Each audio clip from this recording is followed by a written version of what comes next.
Hello and welcome to an explanation and introduction to special education laws. Special education laws involve something called IDEA, which are Individuals with Disability Education Act.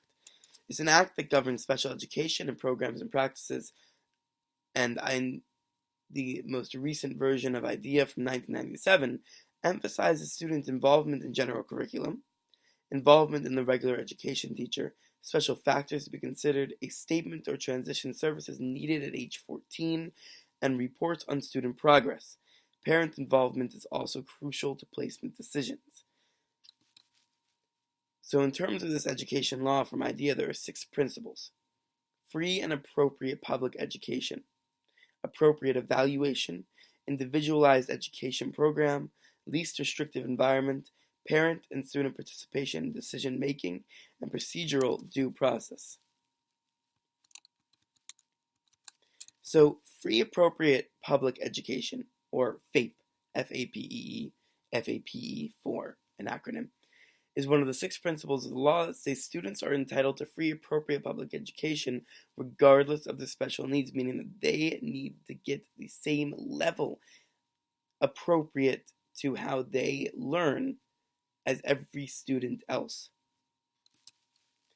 A least restricted environment, or an LRE, assures that a student with a disability will be placed in an education program to the full extent that can be accommodated in the regular education program. Now, what this means is that it assumes that children with disabilities are most appropriately educated with their non-disabled peers. And it also assumes that special cases, or special classes, separate schooling, or removing students with disabilities from the regular education environment occurs only when the nature of the disability reaches a severity that necessitates such placement. So again, the least restrictive environment is assuming that they are able.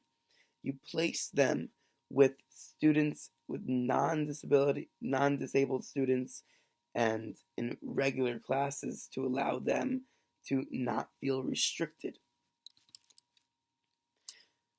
Now, if any of you have heard about a 504, a 504 is not an education act. It's not something that was put out there by any education board. It is a government act.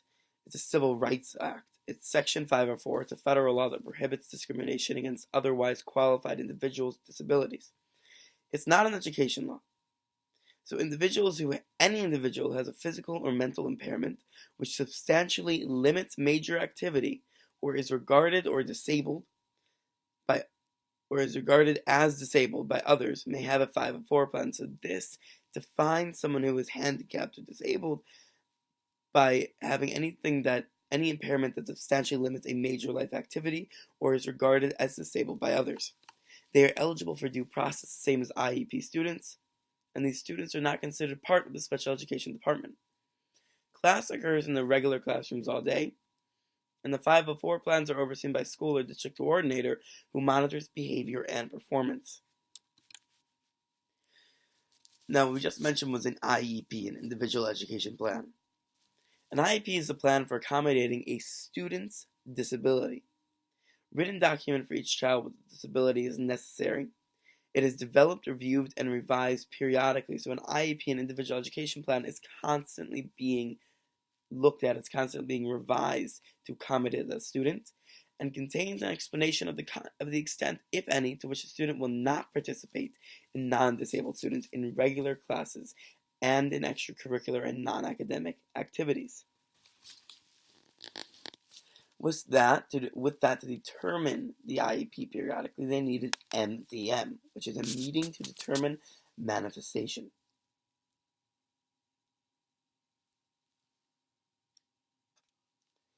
Now, an MDM is a meeting to determine a student's disability if a student's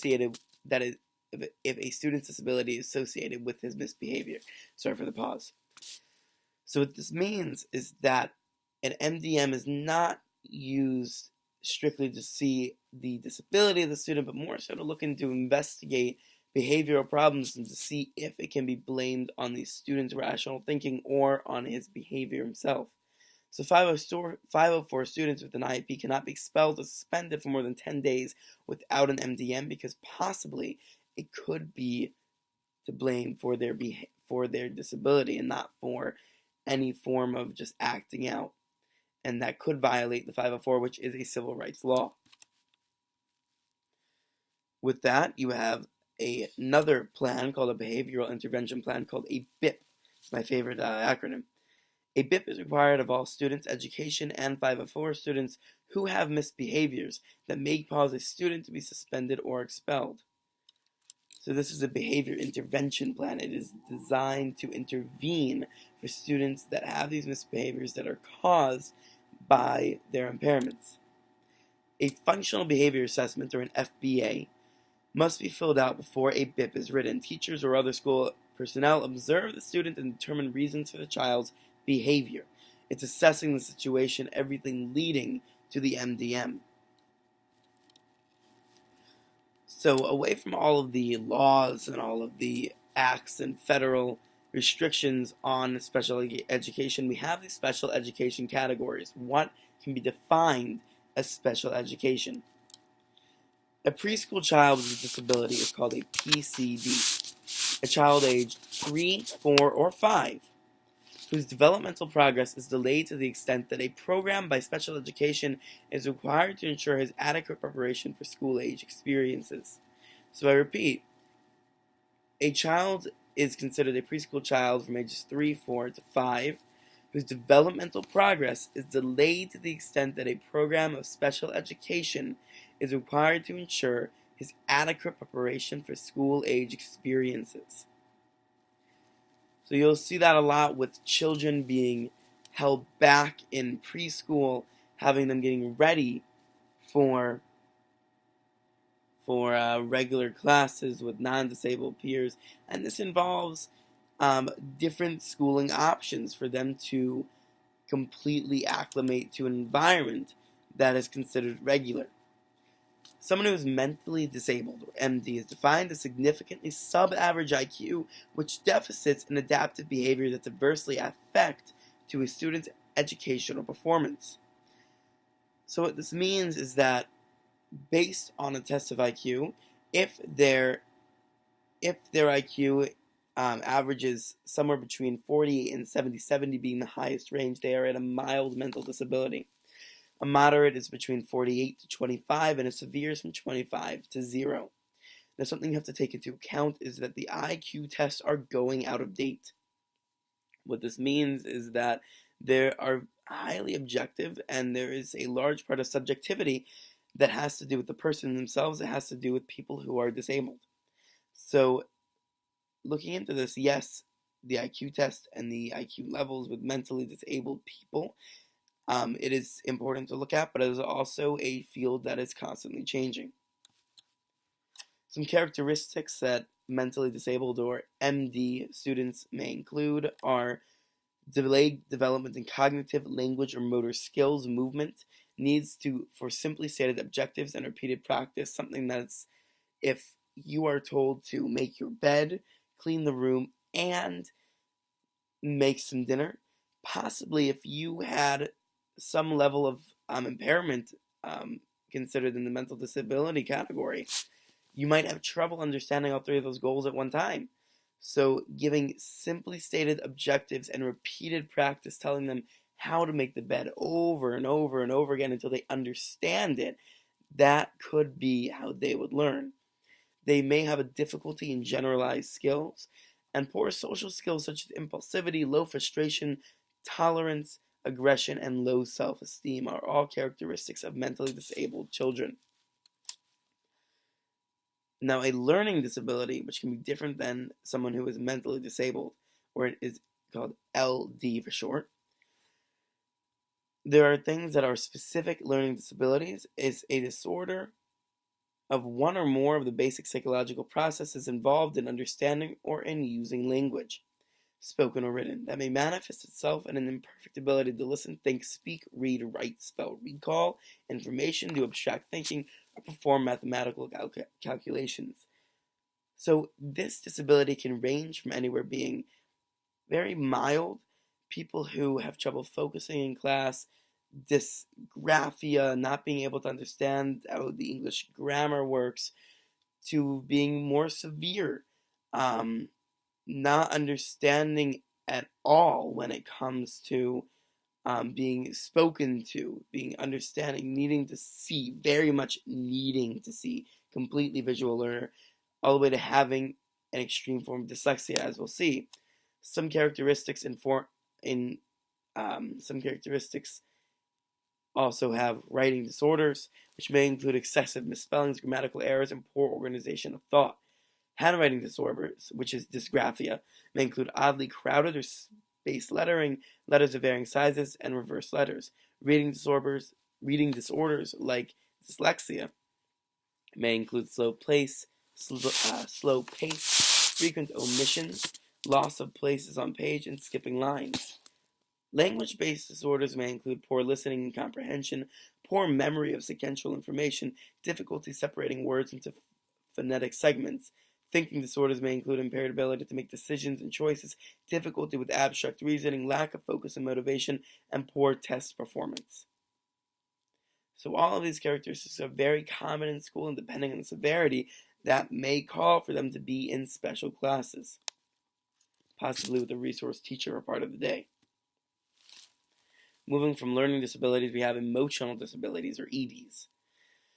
An emotional disturbance is defined as a condition exhibiting one or more following characteristics over a long period of time and to a marked degree that adversely affects the student's education performance. Inability to learn that cannot be explained by intellectual, sensory, or health factors. So this means that any inability to learn that cannot be explained by their IQ is high, they don't have any form of dysgraphia, dyslexia. Their sensory is fine. They can see, they can touch, they can taste perfectly. And their health, no limiting factors, no limbs gone. Their brain is fully functioning. This inability to maintain or to build or maintain satisfactory interpersonal relationships and peers may be indicative of emotional disability. Inappropriate types of behavior or feelings under normal circumstances, withdrawal, aggression, defiance, and a general pervasive mood of immaturity, negativity, unhappiness, anxiousness, frustration, or depression. This emotional disability could be signified by a lack of emotional maturity, very literally the maturity level of the students. And there is also a tendency to develop physical symptoms or fears associated with personal or school problems. So this term does not apply, however, to children who are socially maladjusted unless it is determined that they may have a serious emotional disturbance. A hearing impairment is a hearing disability, whether permanent or fluctuating, that may adversely affect the student's educational performance, but it is not included under the definition of deafness. Deafness labels a hearing impairment so severe that the child has great difficulty in processing linguistic information through hearing, with or without amplification, thus affecting the child's education performance. Hearing impairment is also called HI. Some characteristics include misidentification of letters, words, and phrases, defective speech, minimal expressive vocabulary, weak or loud voice, and inadequate language skills, inability to identify source of sounds, environmental sounds, slower processing of oral presentations, and questions over attentiveness to other lips, facial expressions, and gestures. Possible needs for help of an audiologist, speech pathologist, more visual cues, hearing aid devices, and special seating. Severity can also call for going into special classes that are only designed for students of the hearing impaired nature. Visual impairment, including blindness, is a vision that, even in correction, may adversely affect a student's educational performance. Some characteristics of VI, or visual impairments, include pain such as headaches, swollen or reddened rimmed eyelids, out of the ordinary reading behaviors, frowning, excessive blinking, covering of an eye, holding body tense, delays and limitation in motor, cognitive, and social development, dysfunction of eye muscles, crossed eyes, rapid eye movement, bulging eyes, and need for special seating arrangements, large prints, adjustments of lighting, braille, and zoom text software. So a lot of accommodations, a lot of understanding that the student could be in physical pain and accommodating to those needs as well. Deaf blindness. So this is a concomitant hearing and visual impairments, or concurrent, the combination of which causes such severe communication that other developmental and educational problems that cannot be accommodated in special education programs solely for students with deafness or students with blindness. They have to be accommodated with programs that are designed for both at one time. Orthopedic impairments include a severe physical disability that may be adversely affect a student's educational performance. A disability limits normal functioning of bones, muscles, joints due to congenital anomaly, impairments caused by disease, accidents, or birth defects. So what does good mean? Is not necessarily you have to be born with an orthopedic impairment, but you could be a fully functioning student, get into a car accident, and unfortunately have to be classified as having orthopedic impairment and needing an individualized education plan for that reason. Some conditions that are classified under orthopedic impairment include cerebral palsy, hemophilia, juvenile rheumatoid arthritis, cystic fibrosis. So anything that's really very much limiting to the body, not allowing much movement, accidents resulting in limb deficiency, traumatic brain injury, etc., difficulty in walking, standing, sitting, and using hands, lack of coordination or muscle strength, and possible needs of braces, special shoes, crutches, or wheelchair. Also included in orthopedic impairment conditions is allergies.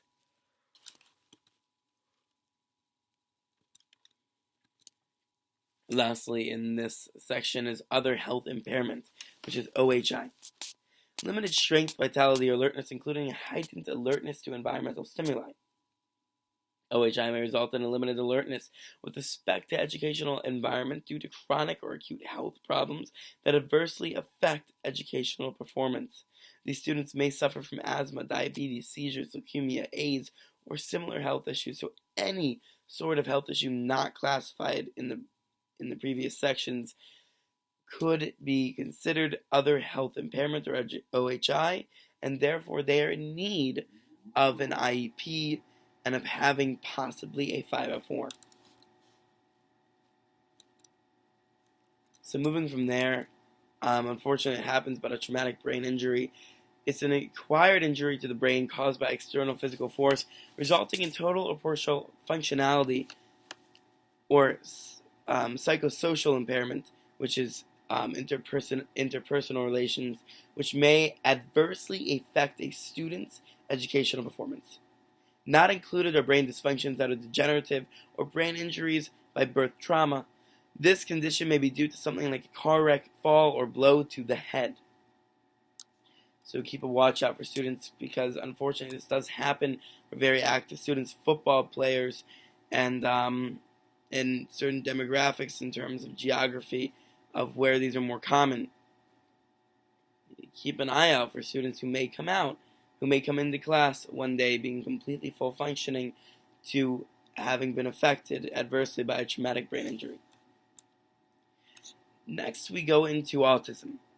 So a developmental disability, autism is a developmental disability significantly affecting verbal and nonverbal communication and social interaction.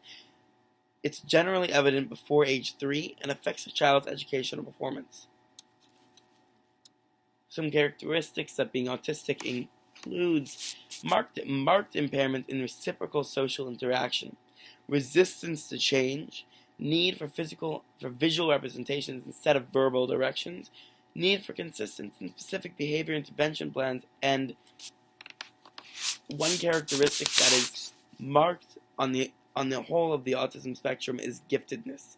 Usually an autistic child or student will be specialized, highly specialized in certain areas like math, art, music, memorization, any form of some forms of creativity, any creative process. They may be lower functioning in terms of understanding information given to them because they need much more help in terms of visual representations and constant and specific behavior intervention, but they could possibly be complete geniuses in a field like math or art or music.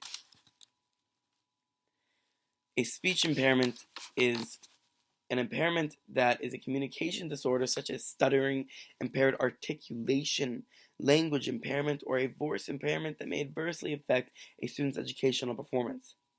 Expressive language disorder may be caused by environmental deprivation, emotional factors, structural abnormalities, or retardation. Some characteristics of someone who is considered as having speech impairment: quality, volume, or pitch of voice is inappropriate or abnormal. Something that could affect interpersonal relationships could then go forth to adversely affect their emotional states. Interruptions of natural smooth flow of speech with inappropriate pauses, something that I'm doing right now just because I am trying to get an appropriate amount of information out at a given time. Hesitations or repetitions. Abnormal hoarseness, breathiness, or nasality. It could be completely physical. It could be something that has to do with the way their vocal cords are formed, their lungs, asthmatic conditions. Omission of certain sounds, word endings, constantly drops, substitution of one sound for another. I see that a lot with students learning foreign languages. I teach Hebrew on my own time, and certain students with American English have a lot of trouble saying sounds like cha or I. The sounds, the guttural sounds, the sounds coming from the throat. So I've seen a lot of times they omit them completely and thus do not say the word. So students may need more positive reinforcement, help of a speech therapist, more wait time, and reduce anxiety, which you can tell from my voice. I actually needed a speech therapist. I had an intense impairing lisp. Instead of lisp, I would have said lisp, and wa instead of r. So I would have said wabbit, and I could not pronounce anything that went from th and a plural. So months was month, or months, and that was me with my speech impairment for a very long time. And it definitely did cause me a lot of anxiety with talking in public, talking to people, not believing that I could do it. And so it's very much necessary to have positive reinforcement. If they're not speaking class, encourage them to. That skill needs to be built up. Now, a very common day and age, attention deficit disorder and attention deficit hyperactivity disorder, ADD, ADHD. Extreme inattention, impulsivity, and hyperactivity. A higher energy level does not necessarily mean a child has ADD or ADHD. However, it is specifically defined by fails to finish tasks, does not seem to listen, easily distracted, has difficulty concentrating, or disorganized. Oftentimes they are forgetful, loses or misplaces objects often, acts before thinking, shifts excessively from one activity to another, needs a lot of supervision, calls out in class, runs or climbs excessively, has difficulty sitting still, fidgets excessively, has difficulty staying seated. May require behavior modification, medication, diet restrictions, more structured social contract. Very common. Guanfacine, Adderall, these are medications that improve focus, release throughout the day, but however could have adverse effects such as lower appetite. I have much of my family are ADHD, ADD, many of my friends, so I have been witness to what the medication does and how they act. Not different in terms of a lot of cognitive restrictions compared to other students. However, it can be hard for certain students on the severity of their ADD and ADHD to take in the information as quickly as other students. In terms of gifted. So a gifted student is not a student with a disability. They are a student with an exceptionality. So we're backing off away from all of the exceptional child program and looking at a student who is looked at as strictly gifted. Indicative measures based on testing, academic achievement, creative thinking, parent and teacher recommendations. These are students who are recognized as having greater skill, much greater skill in terms of their math, their reading comprehension, problem solving, and have been noticed by teachers and parents and friends. Original elaborative thinking, intellectual curiosity, active imagination, skills for complex problem solving, wanting to learn, constantly coming in with information that is so far above the level of the majority of the student body. Large vocabulary, interested in reading a wide range of experiences, information, need for freedom of movement, action, versatility, independence, possible impatience with others. Now, I've seen this, um, myself included. It's a matter of a high level of independence, because if you are a gifted child, or there is a gifted child in your classroom, they're probably constantly learning on their own. They're not Their information that they get is not from a classroom environment. It's from their own house, from a book, from a computer, from walking outside. Very much interpersonal relationships they're constantly taking in. So with that in mind, they could possibly need some reinforcement when it comes to understanding that other people think differently. The demeanor described as being alert, eager, persistent, creative, motivated, and observant. May need enrichment programs, AP classes, independent study programs, expanded projects. So with that, we're going to wrap up that. In a nutshell, going through, we have discussed general disabilities, going from a preschool child disability, which is a PCD, mentally disabled characteristic, learning disabilities, hearing, visual, deaf, blindness, orthopedic, traumatic brain injury, going from the autism spectrum to ADD, ADHD, and the gifted child. A big thanks to Ms. Kimberly Zerbst for letting me use her PowerPoint for this video. I hope this helps give you a general understanding. I hope you were taking notes if this was necessary for learning for a class. All in all, have a great day, enjoy, and I hope that this helps you with your understanding that all people, all students, an impairment does not necessarily mean that they are on a lower level. They just learn differently. Everyone can be a genius in their own right. Have a great day.